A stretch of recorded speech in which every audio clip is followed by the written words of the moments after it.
Which side's it supposed to go on? That's fine, then. Ready, camera one?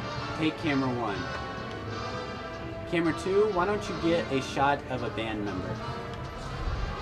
Two, take camera two.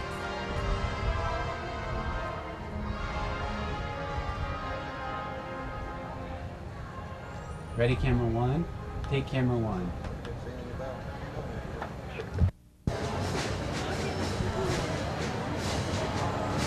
Bring it on. Yeah.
commencement at Ball State University. At this time, Amy Christine Johnson Hall is graduating today. For you who are graduating and for your families and your friends, and we offer to you our warmest congratulations. I'm pleased now to introduce the platform party, and I'd ask if you would please hold your applause until all introductions. Dee Schneider, President, Alumni Council. Nancy Carlson, Chair, University Senate. Dwayne Eddy, Secretary Board of Trustees. Nick Huntley, Student Trustee. Beverly Fitz, Associate Provost.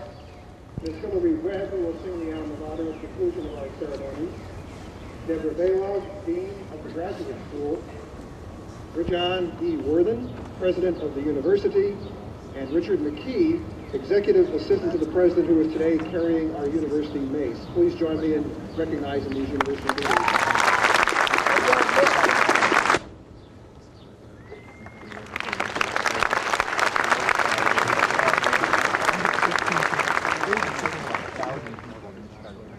Good morning and welcome to this Ball State University commencement. This is a celebration of accomplishment. It's always a privilege for me, as it is for the faculty, to participate in a commencement because this is the culmination of our efforts as well as yours. It's as much our joy to see you here as it is for you and your families. To the undergraduates, you have arrived at this point after 4 or 5 or sometimes 6 long years. You've achieved a worthy goal by working a little harder, persevering a little longer, sacrificing a little more to accomplish something that in some cases didn't come easy. And you've done it in part because you've had the support of your families and friends. In large measure, it's because of their love and care for you and their pride in you that you've been able to accomplish this milestone today. Don't take that support for granted, because the support of others is a vital ingredient to individual success. So we extend a special welcome to the families of our graduates, and we offer congratulations to all our undergraduate and graduate students who are receiving degrees today.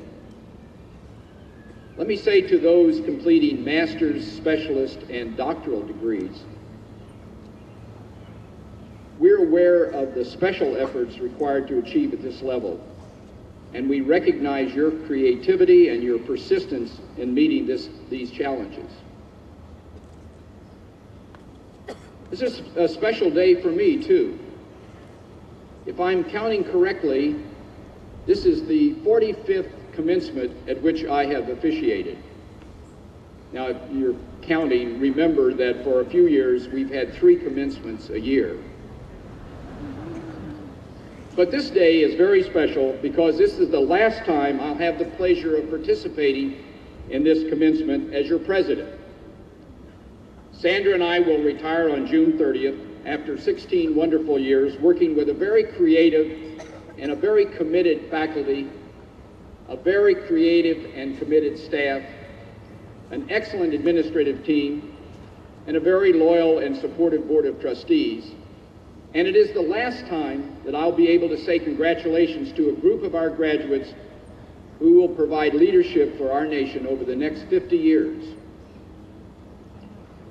I have great confidence in the new president who will begin July 1, and I'll look forward to observing as Ball State continues to meet the challenges of the 21st century and educate students just like you who are here today. I have 2 messages I'd like to leave with you as you leave Ball State. We've all been reading a lot lately about the breathtaking pace of change in economics, politics, culture, and technology, much of it driven by technology. Let me share some figures that relate to this pace of change. In 1302, the Sorbonne Library in Paris contained about 900 volumes, the total accumulation of all knowledge in the Western world at that time. Today, over 2,000 new books are published every day. 700 new books in a single profession every week.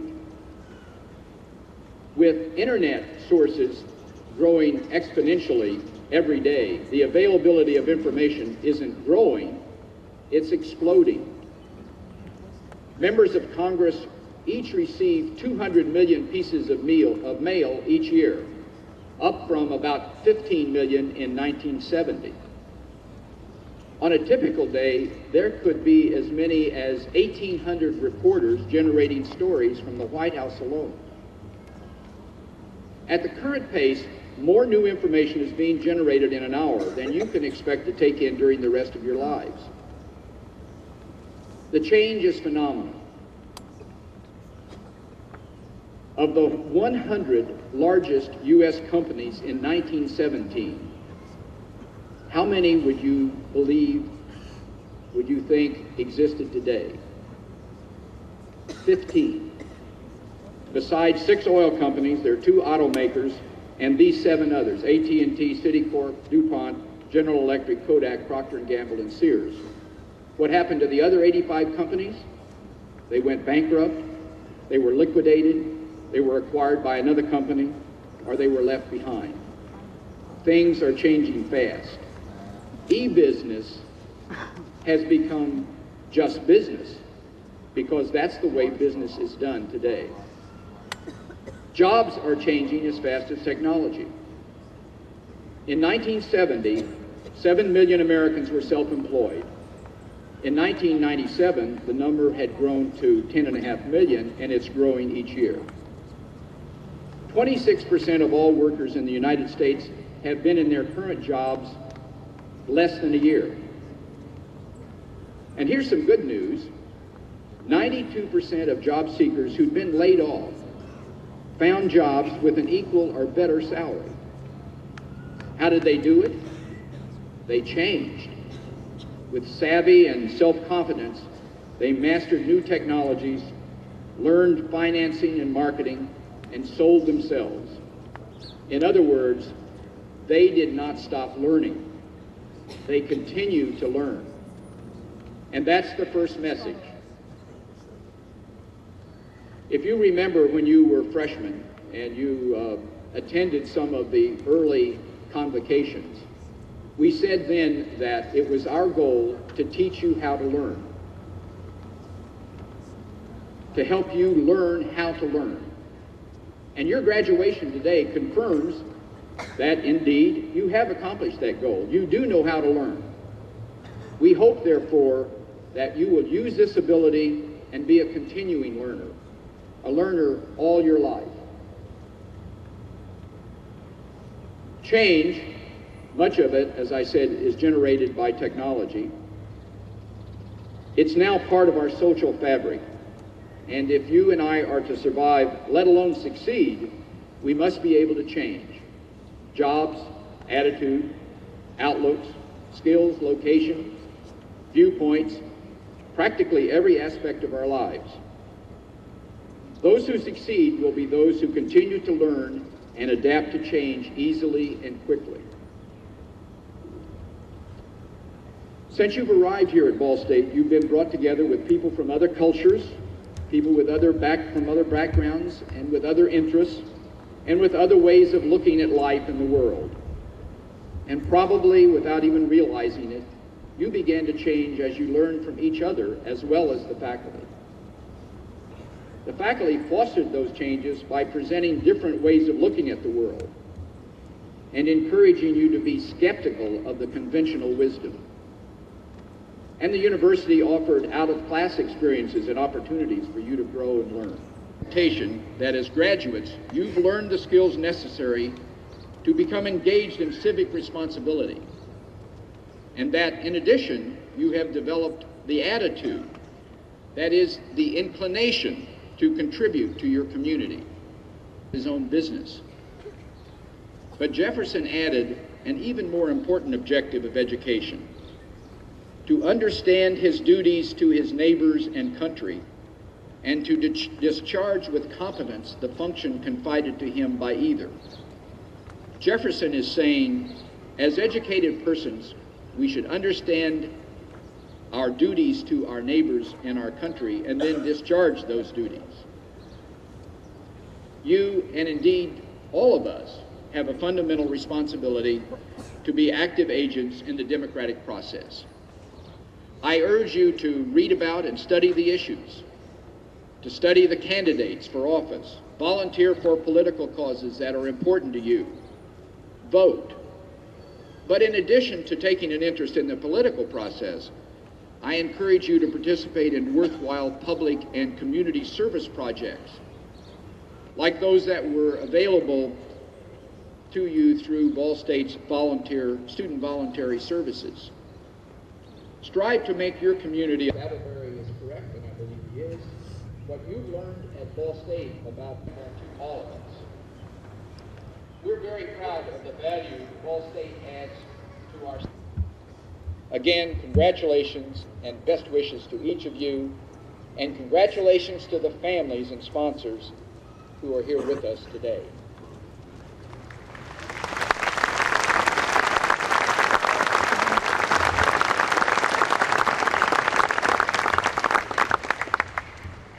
May we now proceed with the conferral of the honorary degree. I ask Mr. DeWeese, Mr. Bracken, Dr. Vanderhill. Casey, your alma mater congratulates you for your many fine achievements and, inspired by your example, reaffirms its commitment to excellence in nursing education as well as wellness education. Today we are indeed pleased to confer upon you the honorary Doctor of Science degree. Mr. President, I'm pleased to present Marcia J. Casey for the degree Doctor of Science, honoris causa.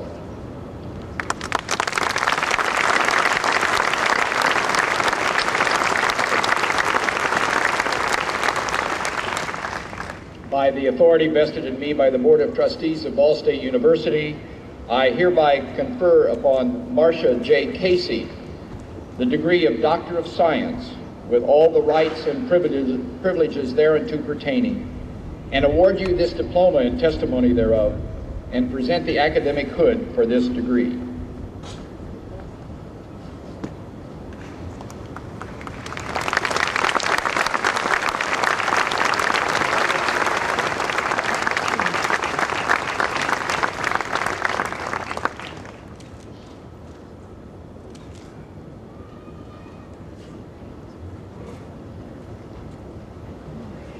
President Worthen, distinguished Board of Trustees, amazing faculty, staff, proud and beaming parents, others that are supporters either financially or emotionally of the class of 2000 as well as to the class.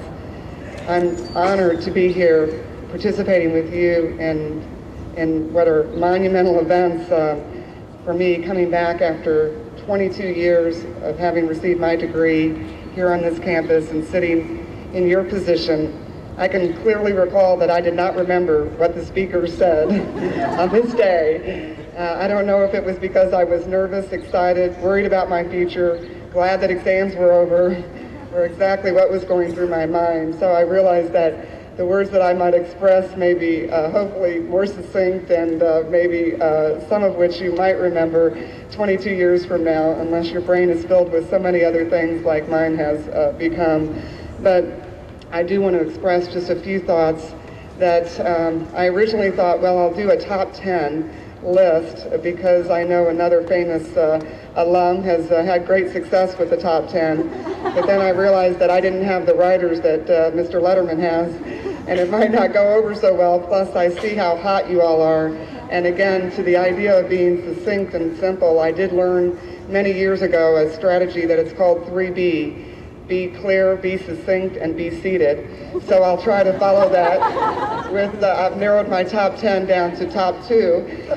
Not that there aren't more, but the two that I would like to express that I think are important are, one, to be grateful and thankful. I'm especially grateful and thankful. There is no way that I deserve this honorary degree on my own. I thank God for all the blessings that I've been given, these skills that I've learned through my life that started as a basis from my family, my parents that gave me fabulous core values that helped and did pay for my entire education here at Ball State so that I could focus on my studies. I'm especially thankful and grateful for them. For my sisters who I think don't think that I'm grateful enough to them most of the time. I have 4 sisters, and they've always tried to be helpful, and I'm still trying to learn to appreciate them. And to my great friends, I hope through your 4 years or 5 years or 6 years here at Ball State that you made many great friends. I'm blessed to have several of them that I met here at Ball State, my college roommates that are actually here to share this event with me. There are people that I've stayed in touch with all these years that are close, that stayed with me through good and bad times, and those are the kind of people that you know really are your friends when they understand that you are not always going to be successful, not everything is always going to go your way, the way you want, but that people stand by you, that love you. So be grateful to them as you leave your ceremony today. Hug and thank those individuals, because you are here in part because of what they've done. And do the same with your professors, those that have given so much of their skill, their education to be passed on to you, that you can take that. It's an incredible gift that's given by teachers to pass on their knowledge and love. And so thank them, remember them. I have to admit that as an alum and moving to Texas, I probably forgot a little more about Ball State than I should have, and so I'm even more appreciative as I stand here today being recognized of all the things that the Ball State faculty and what I've seen the president do over the last 16 years is amazing. So this first thing was be grateful and thankful for all the gifts that you have and those that around you love and give you. And the second, I will just give a very short story that I think exemplifies my thoughts, and that is there was an eagle's nest with 4 eagle's eggs that was on a mountain. Some of you may have heard this story. In the heart of this eagle that was raised with chickens didn't change, and I changed the ending of the story because I like it better. The eagle tried hard and went out and learned to soar, and is now soaring, as I hope each one of you do. If people are out there telling you you can't do it, and you have that spirit inside of you, follow your spirit, follow the gifts that are given to you. Engage those and enjoy your life. It's the only way that I think you'll find true joy in giving back and living your dreams. It is all possible. I'm a shining example by being able to sit here or stand here 22 years after I received my Bachelor's of Science of Nursing here in this campus to come back and be able to express this is a complete blessing. I've been able to soar, and I'm grateful for all that all have given me, and I wish you all the best with your lives. Congratulations, God bless you, and thank you. In Baylog, we will now proceed with the hooding of the doctoral candidates.